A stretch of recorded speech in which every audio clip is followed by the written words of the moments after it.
বিশ্বকাপ বয়কট না করলেও বিশ্বকাপে গ্রুপ পর্বে ভারতের বিপক্ষে ম্যাচ খেলতে মাঠে নামবে না পাকিস্তান। পাকিস্তান সরকারের পক্ষ থেকেই এই ঘোষণা দেওয়া হয়েছে। অনেক বড় খবর, অনেক বড় খবর এই অর্থে, এই যে আইসিসির রেভিনিউ, সহজ কথায় টাকা পয়সা রোজগারের যে ব্যবস্থা বিশ্বকাপ থেকে, এই রোজগারের একটা বড় অংশ আসে ভারত পাকিস্তান ম্যাচ থেকে। টিকিট বিক্রি, স্পন্সরদের অনেক অনেক আগ্রহ, একই সঙ্গে টিভি রাইটস বা ব্রডকাস্ট রাইটস, অনেক হিসেব নিকেশ আছে। কিন্তু পাকিস্তানের এই যে সিদ্ধান্ত, এই সিদ্ধান্ত নিশ্চিতভাবেই আইসিসির জন্য বিরাট একটা ধাক্কা, ভারতের জন্য ধাক্কা।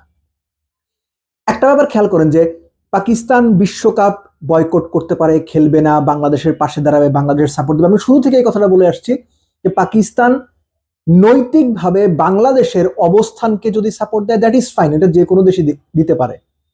কিন্তু পাকিস্তান বাংলাদেশের জন্য বিশ্বকাপ খেলবে না, এইটা আসলে হওয়ার সম্ভাবনা অলমোস্ট নাই, এবং এটা লজিক্যাল কোনো ভিত্তিও নাই। পাকিস্তান বিশ্বকাপ বয়কট করেনি, কিন্তু বিশ্বকাপ বয়কট না করা, একই সঙ্গে ভারতের বিপক্ষে ম্যাচ খেলতে না চাওয়া কিংবা ওই ম্যাচে মাঠে না নামতে চাওয়ার পাকিস্তান সরকারের যে সিদ্ধান্ত, এটা নিশ্চিতভাবেই ক্রিকেট বিশ্বের জন্য নতুন একটা বার্তা। এরকম সিনারিও ক্রিকেট বিশ্ব আগে কখনো দেখেছে আমি ঠিক এই মুহূর্তে মনে করতে পারছি না। কোনো একটা দল পার্টিকুলার কোনো দেশে খেলতে যাচ্ছে না, খেলতে যাবে না, এরকম অনেক ঘটনা আছে। রিসেন্ট এক্সাম্পল বাংলাদেশ, আমাদের বাংলাদেশ। কিন্তু টুর্নামেন্টের বেশ খানিকটা সময় আগে, অন্তত 2 সপ্তাহ আগে, ম্যাচের 2 সপ্তাহ আগে, কোনো পার্টিকুলার অপোনেন্ট, ওই অপোনেন্টের বিপক্ষে আমরা ম্যাচ খেলতে নামবো না, এরকম ঘোষণা বিরল। এবং এর ফলে যেটা হবে, অর্থনৈতিকভাবে আইসিসির যে চাঙ্গা হওয়ার সুযোগ, আর আইসিসি অর্থনৈতিকভাবে লাভবান হলো তো সেটা ভারতেরই লাভ। কেননা আপনারা সবাই জানেন আইসিসি যে পরিমাণ টাকা লাভ করে ক্রিকেট প্লেইং কান্ট্রিগুলোর মধ্যে যেভাবে বন্টন করা হয়, এর মধ্যে 1/3 বা তারও বেশি ভারত একাই পায়। সো এই যে ভারত পাকিস্তান ম্যাচ, সেটা সত্যিকার অর্থে পাকিস্তান যদি শেষ পর্যন্ত তাদের এই অবস্থানে অটল থাকে, তাহলে সেই ম্যাচটা হচ্ছে না। যদি পরবর্তী রাউন্ডে পাকিস্তান যায়, ভারতও যদি যায়, তাহলে আরেকটা ভারত পাকিস্তান ম্যাচ হওয়ার কথা। সেই ক্ষেত্রে তখন কি হবে? তখনও ধরলাম পাকিস্তান বয়কট করে দিল, ফাইন। ভারত পাকিস্তান ফাইনাল হলো, তখন তখনও কি ভারত পাকিস্তানের কোনো এক দল বয়কট করবে বা পাকিস্তান বয়কট করবে? সো এরকম করে face by face Bharat Pakistan match যদি সত্যিকার অর্থেই মাঠে না গড়ায়, আপনি নিশ্চিত থাকতে পারেন আইসিসির টোটাল যে রেভিনিউ, তার অন্তত 1/3 পকেটে থাকবে না। একই সঙ্গে এই যে বাংলাদেশ খেলছে না, বাংলাদেশ না থাকার ফলে আমি যতটুকু জানি বুঝি বা যতটুকু তথ্য আছে আমার কাছে, আইসিসির টোটাল রেভিনিউয়ের অন্তত 40% এবার ধসে যেতে পারে। অর্থাৎ ক্রিকেটের যে টাকা কামানোর system, ICC, Bharat, Australia, England বা অন্যান্য দেশগুলো টাকা কামানোর যে সিস্টেম, সেই সিস্টেমে পাকিস্তানের এই না খেলতে চাওয়াটা বড় একটা আঘাত। সো আমরা অপেক্ষা করব 15 ফেব্রুয়ারি পর্যন্ত। সেই সময় পর্যন্ত, সেই দিন পর্যন্ত পাকিস্তান যদি সত্যি সত্যি মাঠে না নামে, তখনই আসলে আমরা ধরে নেব বা বুঝতে পারবো না পাকিস্তান যা বলেছিল সেই কথা রেখেছে। লাস্টলি এই সিদ্ধান্ত ম্যাচের অন্তত 2 সপ্তাহ আগে জানানোর মধ্য দিয়ে আইসিসির সামনেও কিন্তু সুযোগ তৈরি হলো যে তারা পাকিস্তানকে এই ব্যাপারে সতর্ক পদক্ষেপ নিতে আহ্বান জানাবে কিংবা কিছু একটা বলবে। আমার কেন যেন মনে হচ্ছে যে আইসিসির তরফ থেকে পাকিস্তানকে এই ব্যাপারে কোনো একটা বার্তা দিয়ে মাঠে নামানোর জন্য একটা চেষ্টা করা হবে, কিংবা এই চেষ্টাতে কিংবা ভালো কথায় কিংবা সঠিক কথায় যদি কাজ না হয়, তখন আইসিসি হয়তো কিছু চটকদার কথাবার্তা বলবে, কিছু ভয় দেখানো কথাবার্তা পাকিস্তানকে বলতে পারে যে ভবিষ্যৎ সিরিজ হবে না, এই হবে না, ওই হবে না, নানান রকম কথাবার্তা হইতে পারে। কিন্তু এখনো পর্যন্ত এই মুহূর্তে যে পাকিস্তান দলের বিশ্বকাপ খেলবে কিন্তু ভারতের বিপক্ষে ম্যাচ খেলবে না 15 ফেব্রুয়ারি, এইটা যে সিদ্ধান্ত, এইটা ভাই ক্রিকেটের জন্য, আইসিসির জন্য, ভারতের জন্য বিরাট ধাক্কা, বিরাট ধাক্কা। কারণ টাকা পয়সা কামানোর যে বিষয় হিসাব, এই হিসাবটা পুরোপুরি গরমিল হয়ে গেল। বিসিবির আয়োজিত টি-20 সিরিজ আলোচনা করা উচিত, এই সিরিজ নিয়ে, ক্রিকেটারদের নিয়ে, মাঠের খেলা নিয়ে। গত কিছুদিন, কিছু সপ্তাহ মাঠের বাইরের এত সব বিষয় নিয়ে আলোচনা হয়েছে, মাঠের ক্রিকেটটা স্রেফ মাথা থেকে নাই হয়ে গেছে, আলোচনাতে নাই, আলোচনায় ক্রিকেট রাখা উচিত। এই যে তিনটা দল, এই তিনটা দল আপনারা কে কতটুকু দেখেছেন আমি জানি না, কিন্তু তিনটা দল দেখে মাঠের ক্রিকেটের হিসাবে আমি খুবই এক্সাইটেড। প্রাইমারিলি দুরন্ত যে দলটা, সেই দলটা নিয়ে। আপনি যদি আমার পছন্দ বলেন, অফকোর্স আমি দুরন্ত টিমের পক্ষে, কেন সেটা একটা একটা করে বলছি। আপনি যদি ধূমকেতু দলটার দিকে তাকান, সিম্পলি বাংলাদেশের ন্যাশনাল টিম, তানজিদ তামিম, পারভেজ ইমন, ক্যাপ্টেন লিটন, সাইফ, তাওহিদ হৃদয়, শামীম পাটোয়ারি, মুস্তাফিজ, শরীফুল, তাসকিন, মানে বাংলাদেশ ন্যাশনাল টিম যদি বিশ্বকাপে খেলতো, এই যে 13 জন আছেন, এই 13 জন যেত, তার সঙ্গে হয়তো আরো 2 জন অ্যাড হতো। সো এই দলটা পোটেনশিয়াল চ্যাম্পিয়ন ন্যাশনাল টিম, কিন্তু এই দলকে চ্যালেঞ্জ জানানোর মতো বাকি যে 2 দল, দুরন্ত এবং Durbar, Durbar actually led by Najmul Hossain Shanto, এবং আমি এখনো মনে প্রাণে বিশ্বাস করি বাংলাদেশ যদি বিশ্বকাপে পার্টিসিপেট করতো, বিশ্বকাপের মূল দলে হয়তো নাজমুল হোসেন শান্ত থাকতেন, কিংবা তার থাকার ব্যাপারে একটা ডেফিনেটলি আলোচনা তৈরি হতো। সো ওই দলটার দিকে যদি আপনি তাকান, তাহলে খুব স্বাভাবিকভাবেই দেখতে পাবেন যে মেহেদী হাসান মিরাজ রয়েছেন, জাকের আলী অনিক রয়েছেন, নাজমুল শান্ত তো ক্যাপ্টেন সেটা বললাম, নুরুল হাসান সোহান রয়েছেন। একই সঙ্গে এই টিমের যে ফরমেশনটা করা হয়েছে, সেটা খুব স্বাভাবিকভাবেই ন্যাশনাল টিমকে একদম চমকে দিতে পারে। হাসান মাহমুদ, সৈয়দ খালেদ আহমেদ, তানভীর, ঠিক একই সঙ্গে আফিফ হোসেন ধ্রুব, হাবিবুর রহমান সোহানরা, যে স্কোয়াড আমার মনে হয় যে ন্যাশনাল টিমকে সবচেয়ে বেশি চ্যালেঞ্জ যদি কেউ জানাতে পারে, সেটা নাজমুল হোসেন শান্তর দলটা। বাট সবচাইতে এক্সাইটিং প্রসপেক্ট যেটা দুরন্ত, যেটা আমি শুরুতেই বলছিলাম যে আমার সবচেয়ে পছন্দের দল, কেননা বাংলাদেশের ভবিষ্যৎ ইয়াং প্রসপেক্ট যারা আছেন, কিংবা মোটামুটি এক্সপেরিয়েন্স যারা আছেন, তাদের নিয়েই এই দলটা গঠন করা হয়েছে।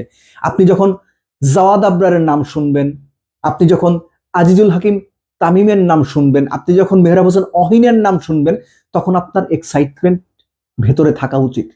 আব্দুল গাফফার সাকলায়েন, সেই সঙ্গে রিপন মন্ডল, নাহিদ রানা, সো এবং আকবর আলী এই টিমের ক্যাপ্টেন হিসেবে থাকবেন।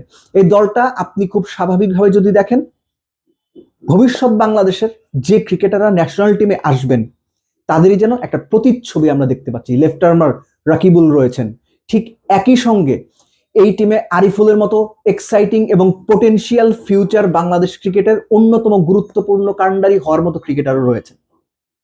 আমি পার্সোনালি ফিল করি এই যে দুরন্ত দলটা রয়েছে, এই দুরন্ত দলটা নাজমুল হোসেন শান্তর দল কিংবা লিটন দাসের ন্যাশনাল টিম, দুটোকেই খুব ভালো চ্যালেঞ্জ জানানোর মতো প্রস্তুত। কেননা এই টিমের প্লেয়ারদের একটা বিষয় আপনি নিশ্চিত থাকতে পারেন, তাদের হারানোর কিছু নেই। অ্যাকচুয়ালি এই টুর্নামেন্ট থেকে কোনো দলেরই হারানোর কিছু নেই, বরং প্রাপ্তির অনেক জায়গা রয়েছে। আমি বিশ্বাস করি দুরন্ত যে দলটা রয়েছে, এই দলটা মন প্রাণ উজাড় করে ক্রিকেটটা খেলবে। আপনারা যদি 2টো ম্যাচ হেরে যান, ফাইনালে না যেতে পারেন, তাও কিছু যায় আসে না, কিন্তু টি-20 যে এসেন্সটা আমরা দেখতে চাই, ইন্টারন্যাশনাল লেভেলে টি-20তে যেভাবে খেলা হয়, অন্তত ওর কাছাকাছি অ্যাপ্রোচটা যদি দেখতে পারি তাদের মধ্যে থেকে, ব্যাটিংয়ে, ফিল্ডিংয়ে, সবকিছু মিলে, তাহলেই সেটা হবে এই দুরন্ত দলটার জন্য সবচেয়ে বড় প্রাপ্তি। সো এই যে 3 দলের একটা টুর্নামেন্ট, একটা মাত্র ফাইনাল হবে, ম্যাচ আরো বেশি হলে ভালো হতো, কিন্তু স্বাভাবিক কারণে যেহেতু সামনে জাতীয় নির্বাচন আছে, চাইলেও আসলে এটা এক্সটেন্ড করা সম্ভব ছিল না, কিন্তু এরকম একটা টুর্নামেন্ট এই সময়ে খুব বেশি দরকার ছিল। এক্সপেক্ট করব ইয়াং প্লেয়ার যারা আছেন, দুরন্ত টিমের প্লেয়ার যারা আছেন, যেহেতু আমি এই টিমটার পক্ষে, আমি টিমটাকে পছন্দ করছি, আপনারা দুর্দান্ত পারফর্ম করবেন। দুরন্ত দলের নাম, আপনারা পারফরমেন্সও করবেন দুর্দান্ত। লাস্টলি অনেক প্লেয়ারই এখানে নেই, যারা থাকলে হয়তো ভালো হতো। এর মধ্যে একটা নাম সবার আগে আসা উচিত, দ্যাট ইজ হাসান মুরাদ। নাসুম আছেন, তানভীর আছেন, রাকিবুল আছেন, 3 টিমে 3 জন লেফট আর্ম অর্থোডক্স, কিন্তু হাসান মুরাদ বাংলাদেশ ক্রিকেটের ভবিষ্যৎ প্রসপেক্ট। তিনি বাংলাদেশ ন্যাশনাল টিমের সার্কিটের মধ্যেই রয়েছেন, কিংবা আমব্রেলার নিচে রয়েছেন।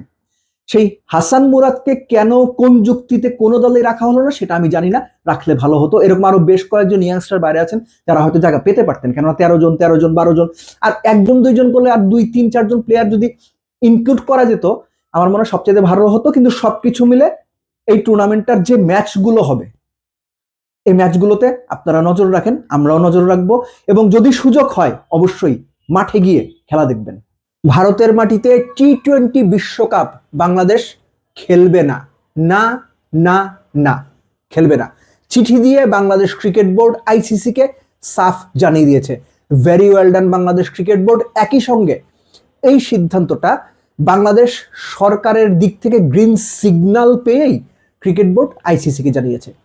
একটা ব্যাপার একটু চিন্তা করেন তো, ধরেন আমাদের মুস্তাফিজ, আমাদের লিটন দাস, আমাদের তাসকিন, আমাদের তাওহিদ হৃদয় কলকাতার কোনো জায়গায় ম্যাচের সময় মনে হচ্ছে একটু খেতে বের হই, টুকটাক কিছু কেনাকাটা করি, একটু ঘুরে বেড়াই, সিনেমা দেখি, সেই সময়ে 500 উগ্রপন্থী মানুষ তাদের উপর ঝাঁপিয়ে পড়লো, হামলে পড়লো, এই সিকিউরিটি কে দেবে?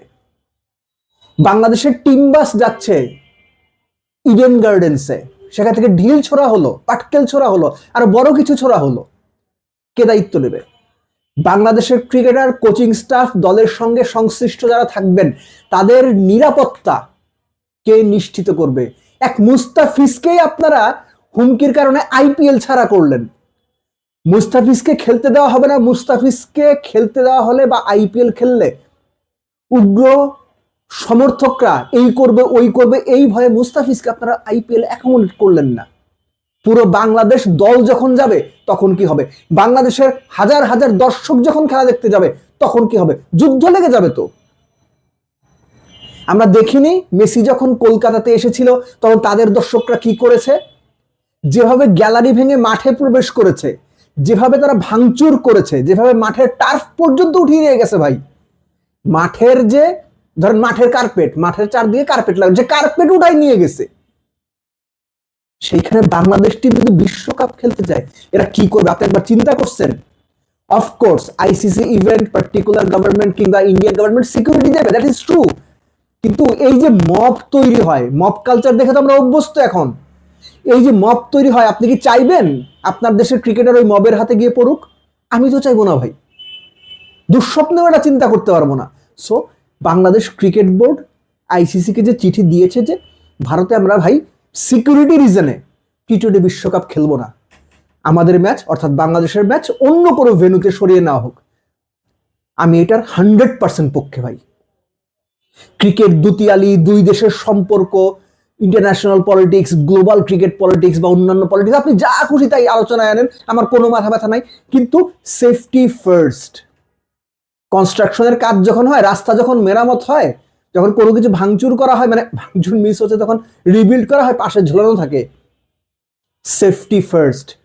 হ্যাঁ, সো আমার দেশের প্লেয়ারের জন্য সেফটি ফার্স্ট, এটা আমি মনে করি। শুধু তাই না, এখানে আরেকটা ভালো দিক আছে। এই যে বাংলাদেশের দর্শক, আমার পরিচিত অনেকেই আছে, প্রায়ই প্রশ্ন করে, ভাই বাংলাদেশের খেলা, কলকাতাতে কয়েকটা খেলা আছে, কাছাকাছি গিয়ে খেলা দেখতে পারবো, ভিসাটা কেমনে পাবো? এর কোনো উত্তর তো ভাই আমার কাছে নাই। পরিস্থিতি কি আপনারা জানেন?